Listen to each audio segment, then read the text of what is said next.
नमस्कार मित्रांनो, कंबाईनची 30 एप्रिलला पूर्वपरीक्षा होणार आहे आणि 4 जूनला राज्यसेवेची पूर्वपरीक्षा होणार आहे।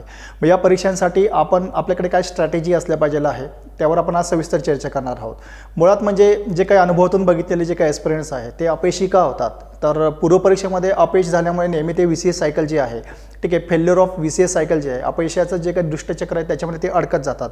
त्याचे कारण पण आज पण समजून घेणार आहोत। ही अपयश का होतात याचं पण आपण कारण समजून घेणार आहोत, त्याच्यावर उपाययोजना काय करता येणार आहे आणि अपयश जर झालं त्याचे परिणाम काय आहेत। ऑफकोर्स थोडक्यात एक माहिती समजून घ्यायची तुम्ही, ती अशी आहे की ज्यांनी कोणी 2022ला किंवा 21ला पूर्वपरीक्षा दिलेली असेल आणि ते मात्र प्री क्लिअर झालेले नसतील, अशा काही ॲस्पिरंट्सला तुम्हाला त्यांनी अनुभवलेलं असेल की 1 वर्ष पुन्हा वाट बघावी लागते आणि पूर्वपरीक्षा जर नाही क्लिअर झाली तर मुख्य परीक्षा देता येत नाही आणि त्याच्यामुळे कॉन्फिडन्स लेवल आपला जो ना तो नेहमी डाऊन होत जातो। मग ह्या पुन्हा आपल्याला पूर्वपरीक्षा द्यावी लागते, पुन्हा पूर्वपरीक्षा नाही पास झालं तर पुन्हा आपल्याला अपयश व्हावं लागणार आहे। म्हणजे हे जे VCS सायकल आहे ना, ह्या दुष्टचक्रामध्ये आपण नेहमी पडत असण्यापेक्षा त्याच्यातून कसं आपल्याला यश मिळवता येईल यावर आपण आज सविस्तर चर्चा करणार आहोत। तर यामध्ये पूर्वपरीक्षेच्या संदर्भामध्ये जर बघितलं गेलं तर थोडक्यात एक प्लॅन महत्त्वाची गोष्ट आहे। ऑफकोर्स मी जसं मगाशी बोललो आहे की 2023ची पूर्वपरीक्षा जर तुम्ही क्लिअर नाही केली तर तुम्हाला पुढचं 2024चं वाट बघावं लागणार आहे, आलं लक्षात। तर त्याच्यासाठीची पूर्वपरीक्षेची स्टेज आहे ही खूप अतिशय महत्त्वाची आहे, ही तुमच्याकडे कॉन्फिडन्स लेवल वाढवणारी स्टेज आहे। त्याच्यासाठीचे इम्पॉर्टंट फॅक्टर एकच आहे की त्याच्यासाठी जर तुम्हाला प्लॅन वाईज स्ट्रॅटेजी समजून घेणं गरजेचं आहे। मग ह्या प्लॅन वाईज स्ट्रॅटेजीमध्ये काय आहे, तर सब्जेक्ट कोणते ते इम्पॉर्टंट का आहेत, त्या सब्जेक्टसाठी कोणते स्रोत आहेत, आलं लक्षात। त्या सब्जेक्टवर प्रत्येक टॉपिकवर काय प्रश्न विचारले गेलेले आहेत ते लेवल्स तुम्हाला प्रश्नांची माहीत पाहिजे आहे। त्याच्यानंतरचा सेकंड फॅक्टर आहे तो डेली डिलिव्हरी प्रॅक्टिसेस असल्या पाहिजे आहे। डेली डिलिव्हरी प्रॅक्टिसेस म्हणजे काय, जे वाचलेलं ते रेग्युलर वाचलं पाहिजे आहे, ते रिवाईज केलं पाहिजे आहे, त्याच्यावर टेस्ट तुम्हाला देता आल्या पाहिजे आणि जे परीक्षेच्या दृष्टिकोनातून आहे तेच योग्य ते वाचलं पाहिजे आहे। म्हणजे ज्या डेलीच्या तुमच्या स्मॉल ॲक्टिव्हिटी आहेत त्यावर तुमचं यश खरं तर अवलंबून आहे। तुम्ही 30 एप्रिलला जरी परीक्षा देणार असाल किंवा 4 जूनला जरी राज्यसेवेची पूर्वपरीक्षा देणार असेल, पण तुमचं यश हे डेली डिलिव्हरी प्रॅक्टिसवर अवलंबून असणार आहे। तुम्ही रोजच्या कृती काय करणार आहात यावर तुमचं सगळं काही अवलंबून असेल, त्याच्यामुळे सगळं हे रुटीन तुम्ही समजून घेतलं पाहिजे आहे। दुसरी गोष्ट, जर तुम्ही परीक्षा जर फेल झालात, 2023ला तुम्ही पूर्वपरीक्षा देत आहेत आणि त्याच्यामध्ये जर तुम्हाला अपयश आलं, ऑफकोर्स पहिल्या अटेम्प्टमध्ये तुमचं कॉन्फिडन्स डाऊन होणार आहे, कारण प्री जर नाही क्लिअर झाली तर मुख्य परीक्षा देता येणार नाही आहे, पुन्हा तुम्हाला 2024ची वाट बघावं लागणार आहे, आलं लक्षात। मग त्याच्यासाठी तर तुम्हाला काय करावं लागणार, जरी इन केसमध्ये मागच्या कोणी ॲस्पिरंट्स असतील त्याने 1-2 अटेम्प्ट दिलेले असेल पण पूर्वपरीक्षा जर पास नसाल तर त्यांनी सुद्धा आत्तापासून रेट्रोस्पेक्ट केलं पाहिजे, स्वतःचं आत्मपरीक्षण केलं पाहिजे आहे आणि ज्या चुका होतात ते कंटेम्पलेट करता आल्या पाहिजे, त्या सुधारता आल्या पाहिजे आहे। नाही जर केलं तर पुन्हा पुढच्या वर्षी तोच अटेम्प्ट असेल, सेम तीच चूक आणि सेम तोच रिझल्ट असेल, म्हणजे याचा अर्थ असा आहे की ही दृष्टचक्र तुमचं रिपीट अँड रिपीट चालू राहील तसं। मग यातून जर बाहेर पडायचं असेल तर काही गोष्टी तुम्हाला समजून घ्यायच्या आहेत। त्या गोष्टी कोणत्या आहेत, सगळ्यात महत्त्वाचा फॅक्टर, इथं 2 टाईपचे क्राऊड्स आहेत। एक टाईपचा जो क्राऊड आहे ना त्याच्यातील 3 प्रकारचे ॲस्पिरंट्स असतात। त्या 3 प्रकारच्या ॲस्पिरंट्समधला जो पहिला फॅक्टर आहे तो बघा, ऑलमोस्ट जेवढी परीक्षा देणारे असतात ना त्यापैकी काही क्राऊड जो आहे तो फक्त करून बघतो असे म्हणणारे पण आहेत। यांच्यावर फार चर्चा करण्यात काही पॉईंट नाही आहे, कारण करून बघतो म्हणजे याचा अर्थ यांना परीक्षेची विश्लेषण माहीत नाही, परीक्षा पद्धती माहीत नाही आहे, नेमकं काय वाचायचं कसं वाचायचं हे सुद्धा त्यांना माहीत नाही आहे, आलं लक्षात। ऑफकोर्स मग 100 पैकी त्यांचा कटऑफ किती असणार आहे, हार्डली 15 ते 20 मार्कांचा कटऑफ असतो, म्हणजे काय फायदा नाही आहे। सेकंड टाईपचा जो आहे ना तो सिरियस कॅन्डिडेट्स असतो पण त्यांची तयारी मात्र पुरेशी नसते, मग हार्डली यांचा कटऑफ जर बघितला गेला म्हणजे 100ची राज्यसेवेचा जर कटऑफ असेल तर यांचा 70 ते 80 म्हणजे ॲव्हरेजच्या आसपास ते असतात आणि कंबाईनचा जर 55-60चा जर असेल तर यांचा कटऑफ हा 40 ते 45च्या आसपास असतात। म्हणजे आपल्याला प्री क्लिअर होण्यासाठीचे 15 ते 20 मार्क्स पाहिजे आहेत, तिथं ते कमी पडतात। थर्ड टाईपचा जो ॲस्पिरंट जो आहे ना त्यांची तयारी चांगली असते, सिन्सिअरली त्यांनी तयारी केलेली असतात, जेवढ्या गोष्टी कव्हर केलेल्या ते कव्हर केलेल्या असतात, पण तरीही काही स्मॉल मिस्टेक्स असतात। 2 ते 3 प्रश्नांवर त्यांचं जे काही मार्क्स आहेत त्यांच्यावर त्यांची प्री क्लिअर होत नाही आहे, अशी सुद्धा काही ॲस्पिरंट्स आम्ही बघितलेले आहेत। हे अनुभवातून आलेले काही ॲस्पिरंट्स आहेत, त्यांचा हे अनुभव तुमच्याशी मी आज शेअर करतो आहे। ओके, सो अजून एक दुसऱ्या प्रकारचा जर क्राऊड बघितला गेला ना, हा क्राऊड खूप इंटरेस्टिंग आहे। एक पहिला जो बघितला गेला तो इगोस्टिक असतो। आता इगोस्टिक कॅन्डिडेट्स कसा असतो बघा, त्याने कुठेतरी काहीतरी जे बघितलेलं असतं किंवा त्याला जे माहीत आहे तो असं ठरवतो की मला सगळं काही माहिती आहे आणि कोणी मला काही सांगू नये, म्हणजे तो थोडक्यात काय चेंज रेजिस्टन्स करत नाही आहे, आलं लक्षात। ज्याला आपण म्हणतो की नेहमी स्वतःला बदल करण्यामध्ये तो प्रयत्न करत नाही आहे, तो असं म्हणतो की जे मला माहिती आहे ते योग्यच आहे आणि जी मी प्रयत्न करतो ना तो माझ्या पद्धतीने ते मला योग्यच असणार आहे। कुठेतरी 2-3 यूट्यूबचे व्हिडिओ बघितला गेला त्याने ते डिसाईड केलेलं असतं, त्या पद्धतीने पद्धतीने तो वाचत चालतो, त्या पद्धतीने तो प्रयत्न करतो. तर इथे सुद्धा एक मिस्टेक होते मित्रांनो. एक गोष्ट लक्षात घ्या, पूर्वीच्या काळी जे गुरुकुल पद्धती असायची ना, तिथं राज्याची मुलं असायची बघा विद्यार्थी म्हणून, आणि अशा विद्यार्थ्यांना संध्याकाळच्या वेळेमध्ये घरोघरी जाऊन अन्न गोळा करून स्वतःचा जो सर्वायवल आहे तो करावा लागत होता. याच्या मागचं एक्झाम्पल का असायचं, याच्या मागचं इंटेन्शन का असायचं, तर अशा लोकांनी घरामध्ये जाऊन अडचणी बघायच्या आहेत आणि अडचणीतून आपल्याला काय सोल्युशन काढता येणार आहे. मग जनतेच्या अडचणी समजून घेण्यासाठी, शिकण्यासाठी त्या गुरुकुलमध्ये त्या मुलांना पाठवलं जायचं. इथं सुद्धा हेच तुम्हाला इम्पॉर्टंट आहे. MPSC जर क्लिअर करायची असेल, प्री क्लिअर करायची असेल, मुख्य क्लिअर करायची असेल, तुम्हाला स्वतःला तुमचं स्वतःचं विश्लेषण करावं लागणार आहे. आता मी अलीकडे जे मुलं बघतो ना, मार्केटमधून कुठेतरी रेडी विश्लेषणचं बुक घेणार आणि त्याच्यामध्ये प्रश्न पण दिले असतात, उत्तरं पण दिलेले असतात आणि ते वाचण्याचा पूर्ण प्रयत्न करतात. बघा, प्रश्नपत्रिका समजून घेणं वेगळं आणि वाचणं वेगळं आहे. बऱ्याचदा आपण काय करतो, प्रश्नपत्रिका वाचतो आणि उत्तरं पण वाचून घेतो. एक लक्षात घ्या, आयोगाच्या प्रश्नपत्रिकांची प्रिंट काढा, आयोगाची प्रश्नपत्रिका डायरेक्ट घ्या आणि ते अनालिसिस करण्याचा प्रयत्न करा. कोणत्या टॉपिकला काय लेवलला विचारले गेलेले आहेत, ठीक आहे, किती फॅक्च्युअल लेवलला विचारले गेले, किती कन्सेप्च्युअल लेवलला विचारले गेले, किती करंट अफेअर बेस विचारले गेलेले आहेत, किती वन लाईनर विचारले गेले, किती मल्टिपल स्टेटमेंट बेस विचारले गेलेले आहेत, किती ॲनालिटिकल पॉईंट ऑफ व्ह्यूने विचारले गेलेले आहेत. हे स्वतः तुम्ही अनालिसिस केलं पाहिजे आहे. कोणीतरी आपल्याला रेडी मटेरियल दिलं, त्याच्यावरून आपले लॉजिक बिल्ड होत नाही, सेन्स ऑफ जो कॉमन सेन्स आहे ना तो सुद्धा डेव्हलप होत नाही आहे. त्याच्यामुळे स्वतः तुम्ही एफर्ट्स करा. आलं लक्षात, समजून घेण्याचा प्रयत्न केला पाहिजे आहे. अजून दुसऱ्या प्रकारचा जर बघितला गेला तो सबमिसिव्ह टाईपचा एक अप्रोच असतो.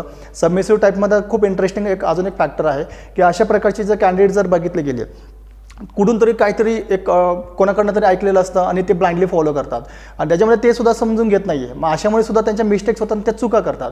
मग काही वेळेला कसं होतं बघा, मी काही वेळेला बघितलेलं की राज्यसेवा पूर्वपरीक्षा द्यायची असेल तर कोणी म्हणाल की DD बसू पण वाचा, कोणी म्हणाल की ज्याला आपण म्हणतो की BL फादिया पण वाचा, असं रेफरन्स सांगणारे पण बरेच आहे मार्केटमध्ये. किंवा इकॉनॉमिक जर वाचायचं असेल तर दत्ता आणि सुंदरमचं पण वाचा, असं सांगणारे पण आहे. का होतं की किंवा जर पॉलिटीमध्ये मार्क्स मिळवायचे असेल तर तुम्ही ओरिजिनल जे कॉन्स्टिट्यूशनच्या सिरीज जे आहेत ना, संविधानाच्या टीव्हीवरच्या सिरीज, त्यासुद्धा बघा. मित्रांनो, एक लक्षात घ्या, आपल्याला एकच सब्जेक्ट करायचा नाही आहे, आपल्याला सगळे सब्जेक्ट करायचे आहेत. मग सगळ्या सब्जेक्टला व्यवस्थित आपल्याला जस्टिस देता आलं पाहिजे आहे. आणि जेव्हा रिक्वायर्ड सब्जेक्ट आहे, सगळे रिक्वायर्ड सब्जेक्टचे जेवढे काही टॉपिक आहे ते सगळे कव्हर करता आले पाहिजे. एकच टॉपिकच्या मागे, एकच सब्जेक्टच्या मागे धावून चालता येणार नाही आहे. त्याच्यामुळे ब्लाइंडली कोणाच्या स्ट्रॅटेजी फॉलो करण्यापेक्षा किंवा तुमचा एक मिडल अप्रोच असला पाहिजे आहे. म्हणजे तुम्हाला सुद्धा एक स्वतःचं डिसाईड करता आलं पाहिजे की बाबांना नेमकं परीक्षेला काय लागतं आणि काय आवश्यक आहे, हा सेन्स स्वतः डेव्हलप करता आला पाहिजे आहे. तो इम्पॉर्टंट फॅक्टर आहे. जोपर्यंत परीक्षेची ॲक्च्युअल लेवल तुम्हाला समजत नाही आहे तोपर्यंत प्री क्लिअर होणं अवघड आहे आणि तोपर्यंत आपल्याला प्रॉपर प्लॅन करता येणार नाही आहे. जो प्लॅन जरी केला आणि अपयश जर होत असेल आणि असा अपयश होणारा जर प्लॅन असेल तर माझं असं म्हणणं आहे, ऊर्जा खर्च करण्यात उपयोग नाही आहे, पैसा खर्च करण्यात उपयोग नाही आहे, वेळ खर्च करण्यात पण काही उपयोग नाही आहे. त्याच्यामुळे ही गोष्ट समजून आजच घेतली पाहिजे आहे. आता ॲक्च्युअली जर कॉम्पिटिशन बघितलं गेलं, हे रिअलाईज करून घ्या, जाणीव करून घेणं गरजेचं आहे. आपल्याला माहिती आहे की फॉर्म भरणारे किती लोक असतात, 4 ते 5-6 लाख लोक जे ना फॉर्म भरतात मुलं. त्याच्यानंतरचं प्री क्वालिफाय किती करतात, म्हणजे ॲक्च्युअली प्री देणारे किती आहेत. मग त्यापैकी 2 ते 4 लाख मुलं ज्यांना ॲक्च्युअल प्री देणारे असतात, ठीक आहे. काही जण फक्त फॉर्म भरून बघतात. त्याच्यानंतर प्री देणारे पण ॲक्च्युअली किती आहेत, मग 3 ते 4 लाख, ठीक आहे. त्यानंतर प्री क्लिअर करणारी किती आहे, म्हणजे 8 ते 10 हजार, ओके. त्याच्यानंतरचं मेन्स आणि इंटरव्ह्यू क्वालिफाय होणारे किती आहेत, मग साधारणपणे 2 ते 3 हजार. आणि हे इम्पॉर्टंट फॅक्टर आहे, हा जो फ्रेमवर्क आहे ना, फायनान्स सिलेक्शनचा रेशो तो 600 ते 700च्या आसपास रेंजमध्ये पोहोचतो. आणि हार्डली त्यांचा जो रेशोमध्ये बघितला गेला किती पर्सेंट आहे, 0.1% आहे. मित्रांनो, 0.1%मध्ये जर तुम्हाला जायचं असेल तर प्लॅन वाईज स्ट्रॅटेजी हीच इम्पॉर्टंट एक महत्त्वाचा फॅक्टर असणार आहे. जर सेम तुम्ही चूक जर केली असेल मागे किंवा फ्रेशर कॅन्डिडेट तुम्ही आता पुन्हा चूक करणार असाल 2024मध्ये पुन्हा ती चूक होणार आहे, मग रिझल्ट पण सेम तसाच असणार आहे. तो याच्यातनं जर बाहेर पडायचं असेल तर कॉम्पिटिशन लक्षात घ्या आणि आपल्याला जर ह्या फ्रेमवर्कमध्ये जर बसायचं असेल तर नेहमी लक्षात घ्या की आपल्याला काय काय करायचं आहे ते मी पुढे सांगणारच आहे. त्याच्यावर सोल्युशन पण आपल्याकडे आहे. तसं काय सोल्युशन आहे आपण त्यावर पण चर्चा करणारच आहोत. काय उपाय आहे त्याच्यावर. सो पहिला फॅक्टर इम्पॉर्टंट आहे की PYQ ॲनालिसिस करा. आता PYQ ॲनालिसिस करा म्हणजे काय करा, PYQ वाचणं किंवा ते सॉल्व्ह करणं म्हणजे ॲनालिसिस नव्हे.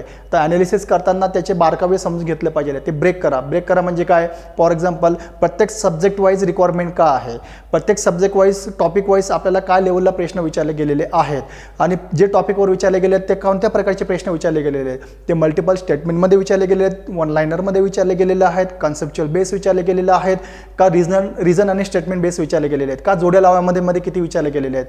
हे सुद्धा बारीक गोष्टी तुम्ही बघितल्या पाहिजे आहे. फॉर एक्झाम्पल पॉलिटीमध्ये जर क्वेश्चन बघितलं गेलं तर राज्यसेवाच्या पूर्व परीक्षेमध्ये 15 पैकी साधारणपणे 3 ते 4 क्वेश्चन्स हे आर्टिकलवर विचारले जातात आणि 2-3 एक किंवा 2 जोड्या जर बघितल्या गेल्या आर्टिकल आणि प्रोव्हिजन यांच्या जोड्या लावायला विचारलं जातं. इकॉनॉमिक जर बघितलं गेलं खूप फॅक्च्युअल विचारले जातात, त्याची आकडेवारी विचारली जाते.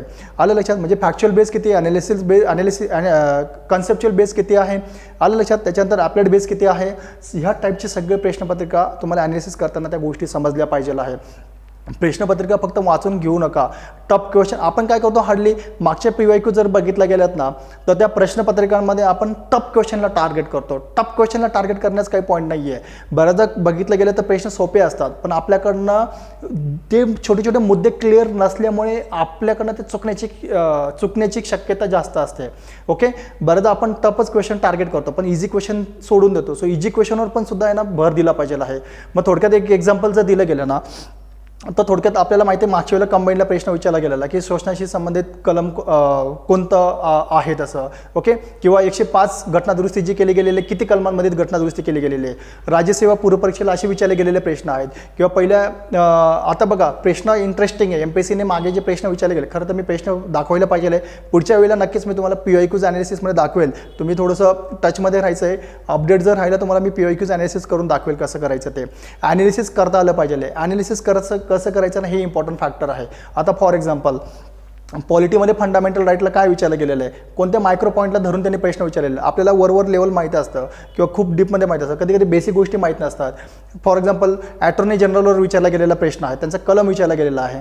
विधान परिषदेची निर्मिती करण्यासाठीचा कलम कोणता आहे, फार बेसिक प्रश्न विचारले जातात पण त्यावेळेला आपल्याला तो आर्टिकलच आठवत नाही आहे.